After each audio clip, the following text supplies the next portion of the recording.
This is Proverbs 29:2. And it says, when the righteous are in authority, the people rejoice, but when the wicked beareth rule, the people mourn. I like to give all glory, honor, and praises to Yahweh, Bahashem, Yahushai.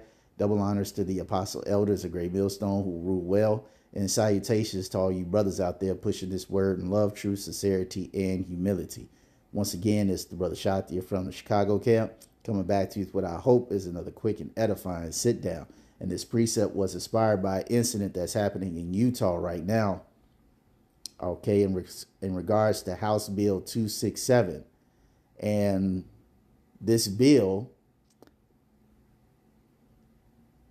is basically going to decrease the power of unions. It's already passed the House and the Senate, and it now just has to be signed by, I believe, their governor.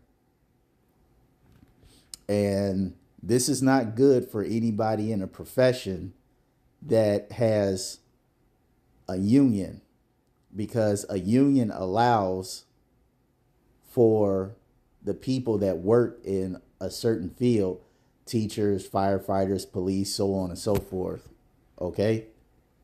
It allows them to be able to negotiate certain things for their job, but this bill is going to heavily decrease that power. And so we're going to let this little Edomite speak on it and then get some scripture. HB 267, the union busting bill that bans collective bargaining, just passed the Senate. They had 4 different versions of the bill that they've been introducing in the last couple of days that would make the unions become neutral on the bill. Here's what Senator Kurt Cullimore has to say about that compromise. And now I have to come to you and apologize that we did not get there. So instead of continuing negotiations or waiting some time or just abandoning the bill altogether, they decided to bring back the worst version of the bill. Again, so this removes the mandate for collective bargaining in the public employee setting.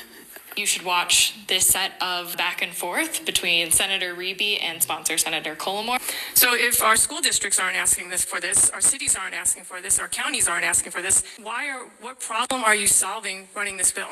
Senator Cullimore.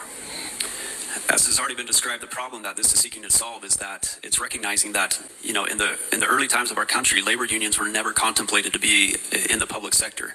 Which agencies are you referring to when you say that they haven't come out in opposition?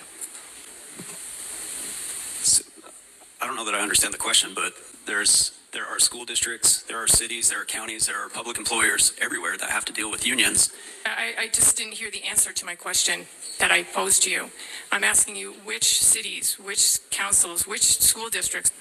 Good Senator may disagree with the philosophical difference here and the policy that's before her. That doesn't change the fact that there are taxpayers, there are public employees that feel they don't have the same representation as their colleagues who may be in unions. I don't know about you, but he seems stressed. They also make an argument that this is just better for taxpayer dollars, but when was asked this question... Do we have any idea how much those savings might actually be? Senator Cullimore. Okay. No. Had no answer.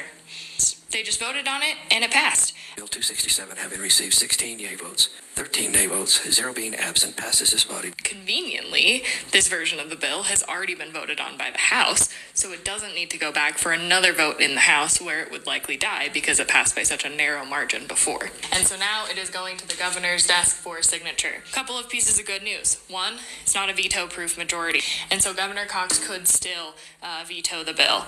Secondly, it is not referendum-proof, which means we could run a statewide referendum to repeal this bill. That would require a massive part on the union's front. In the meantime, you can contact Governor Cox. You can tell him to veto the bill. That's going to be the next step in order to try and not get this bill passed. What the hell is... Yep. This is a very important issue that's going on in Utah right now. And just recently you had workers representing many different unions go into one of Utah's big public buildings in protest of this bill.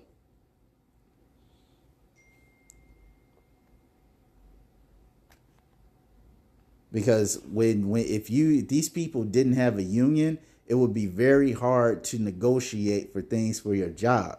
Okay, we have a situation here in Chicago where you have firefighters and paramedics working 24 hours a day, helping the citizens of Chicago, and they're about to go on 4 years without a contract. That is insane.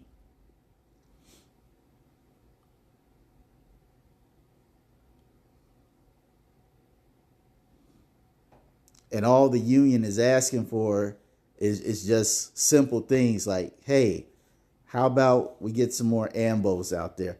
How about we get more raise? How about you lower our health insurance costs? Okay. How about we have funding so where we can get new equipment, new engines, new trucks, new ambulances? See, if this bill,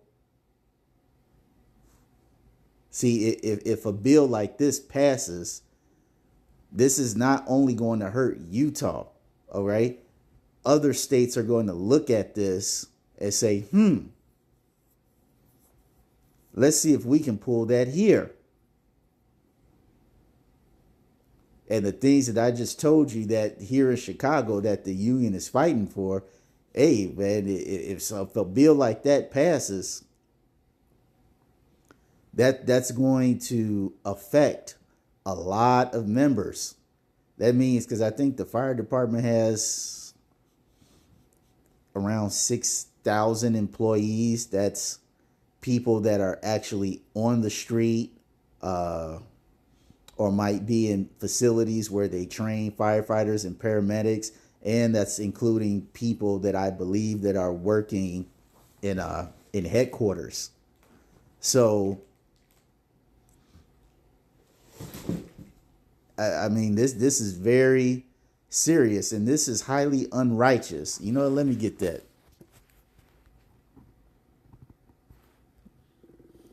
This is highly unrighteous.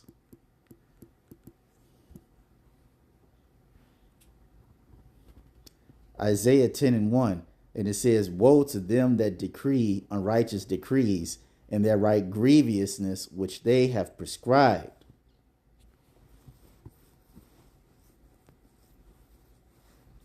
Because what would be the purpose? You have to ask yourself, why would a group of people, of politicians, want to design a bill that's going to take away a huge majority of power that unions have? And the answer is very simple. All right. They do not want unions to be able to negotiate to a city what they feel is fair. These big time people want to negotiate to these workers, this is fair. No, we don't want you to come to us and say, hey, we want a 5-year contract, 35% raise, and so much of a percentage of a raise over each of these 5 years. They don't want unions to be able to come to them and say that. The city wants to be like, no, you take this job. We may give you a raise if we feel like it. And if you do not like it, you can always go get a job somewhere else.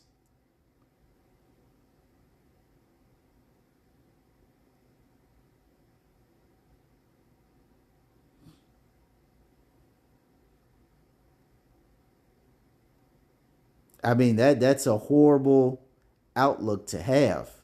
And it's sad that you have people that have to go and protest such an unrighteous thing. Now, I've been told that, well, I shouldn't say I've been told. I've been trying to watch a few of these videos so I can get a good context of what's going on. And it's funny because many of these people who are in these unions, these in Utah, firefighters, cops, police, teachers, whatever, plumbers, electricians, the majority of them were Trump supporters. Now, I don't vote, but I do know that Republicans have never been the party that supported unions. So for you to be a union worker and support a man that represents a party that does not support unions, it's far beyond my understanding. But you know, that's the mentality of Edomites, but that's a whole nother story. But nonetheless, just on the principle, this is super wicked.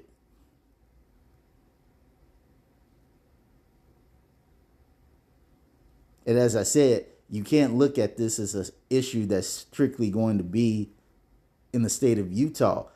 Other people, meaning other politicians and other states, are going to look at this and see if they can pull that shit there.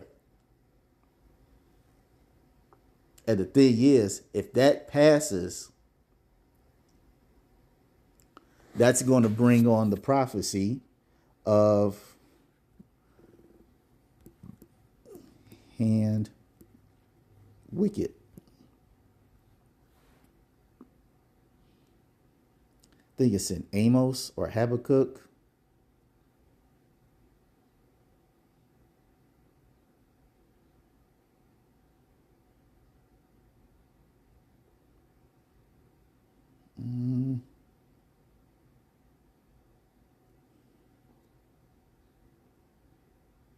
Let me put it on pause and find it real quick. All right, it's not in either one of those. I forgot. It's in Job 20. So this is Job 20 and 22. And it says, in the fullness of his sufficiency, he shall be in straits. Every hand of the wicked shall be upon him.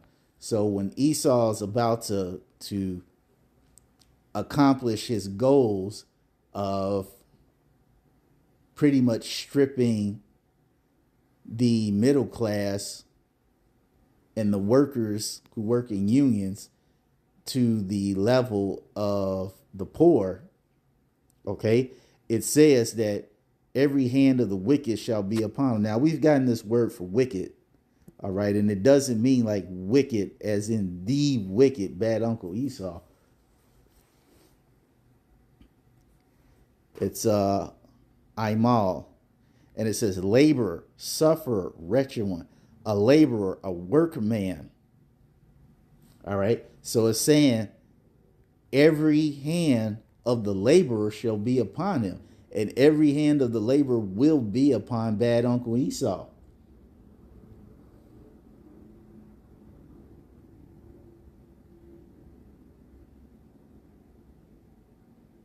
Because you have to be blind as Stevie Wonder to see that this is not a blatant and direct attack on unions and the power that they have to be able to negotiate what they believe is fair.